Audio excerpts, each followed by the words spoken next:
అన్ని రంగాల్లో అభివృద్ధి చెందాలని ఆదిలాబాద్ జిల్లా ఎస్పీ అఖిల్ మహాజన్ అన్నారు. బజార్ హత్నూర్ మండలంలోని వైద్య సిబ్బందితో కలిసి పర్యటించారు. టెడ్రా గ్రామంలో ఆదివాసీలకు ఉచిత వైద్య శిబిరాన్ని నిర్వహించారు. మాన్ కపూర్, గోసాయి, గిరిజయ్, ఇంద్రానగర్, బద్దునాయక్ తండా, భూతాయి, కే గ్రామాల 200 మంది ప్రజలు పాల్గొని వైద్య పరీక్షలు చేయించుకున్నారు. ఆదివాసీల విద్యకు మొదటి ప్రాధాన్యత ఇవ్వాలని, నాడు వైద్యాన్ని నమ్మకుండా ప్రభుత్వ ప్రైవేటు వైద్యులను సంప్రదించాలని సూచించారు. నాటు వైద్యాన్ని నమ్మకుండా ప్రభుత్వ ప్రైవేటు వైద్యులను సంప్రదించాలని సూచించారు. అభివృద్ధిని కోరుకునేవారు సంఘ విద్రోహ శక్తులకు దూరంగా ఉండాలన్నారు. అలాంటి వారి సమాచారం వెంటనే సంబంధిత పోలీసు అధికారులు తెలియజేయాలన్నారు. గంజాయి పండించడం, అమ్మడం నేరమన్నారు. దీని ద్వారా ప్రభుత్వ పథకాలు అందవన్నారు. అనంతరం విద్యార్థులకు ఉచితంగా నోటు పుస్తకాలు, పెన్నులను అందించారు. అలాగే చలికాలం దృష్ట్యా ఆదివాసీలకు 500 దుప్పట్లు పంపిణీ చేశారు.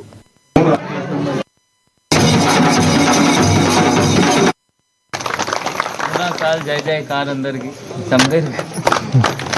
సో ఇప్పుడు మనం ఈరోజు ఇక్కడ వచ్చాము. ఫస్ట్ ఆఫ్ ఆల్ మీరు అందరంటే ఈ లోకల్ ఎస్ఐ చాలా మంచి ప్రోగ్రామ్ ఇక్కడ మీ అందరి కోసం ఏర్పాటు చేయడం జరిగింది. ఇది మెడికల్ హెల్త్ క్యాంప్. దానిలో డాక్టర్లు ఆదిలాబాద్ నుంచి అంటే ప్రైవేట్ డాక్టర్స్ ఇక్కడ ఇండియన్ మెడికల్ అసోసియేషన్ వాళ్ళు, డాక్టర్ అభిజిత్ గారు, డాక్టర్ వెంకట్ రెడ్డి గారు, సందీప్ రెడ్డి గారు, హేమలత గారు, డాక్టర్ స్వాతి గారు, వీళ్ళందరూ ఇక్కడ వచ్చి మీ గురించి మీకు మంచి ట్రీట్మెంట్ ఇవ్వడానికి వీళ్ళు ఇక్కడ ఆదిలాబాద్ అంత దూరం నుంచి 2 గంటల దూరం నుంచి ఇక్కడ రావడం జరిగింది. సో దయచేసి ఇది మంచిగా మీరు ఇది హెల్త్ క్యాంప్ వాడుకోండి. తాండాలో కూడా ఒక పర్సన్ దగ్గర చాలా గాంజా దొరికింది, ఐ థింక్ 2-3 నెలల క్రితం. సో అట్లయినా అంటే చాలామంది వాళ్ళ భూమిలో పండిస్తారు. ఇప్పుడు భూమిలో పండించే వల్ల వాళ్ళకి రైతు భరోసా క్యాన్సిల్ అయింది. దాదాపు చివరి సంవత్సరం 2025లో అట్లా 100 ఫార్మర్స్ది 100 రైతులది ఈ గవర్నమెంట్ నుంచి ఏమైనా రైతు భరోసా వస్తుంది, అది గవర్నమెంట్ నుంచి క్యాన్సిల్ అయింది. ఎందుకంటే వాళ్ళు వాళ్ళ భూమిలో గాంజా పండించారు. సో దయచేసి ఎవరైనా అట్లయినా యాక్టివిటీస్ చేస్తున్నారంటే దయచేసి బంద్ చేయండి.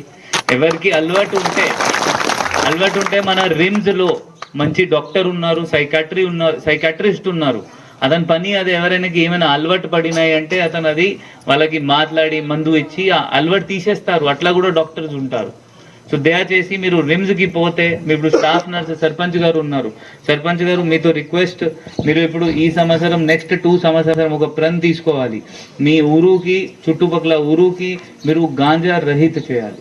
గాంజా రహిత చేయాలి అంటే దానికి మనం అందరు పని చేయాలి. మాత్రమే పోలీస్ వాళ్ళు చేసి పట్టుకొని కేసు చేయడం అది కూడా తప్పు. ఎందుకంటే మనం ఏం చేస్తున్నాం, కేసు చేస్తాం, లోపల పంపిస్తాం, మళ్ళీ బయట వస్తారు, మళ్ళీ వాళ్ళు రెక్టిఫై కాదు.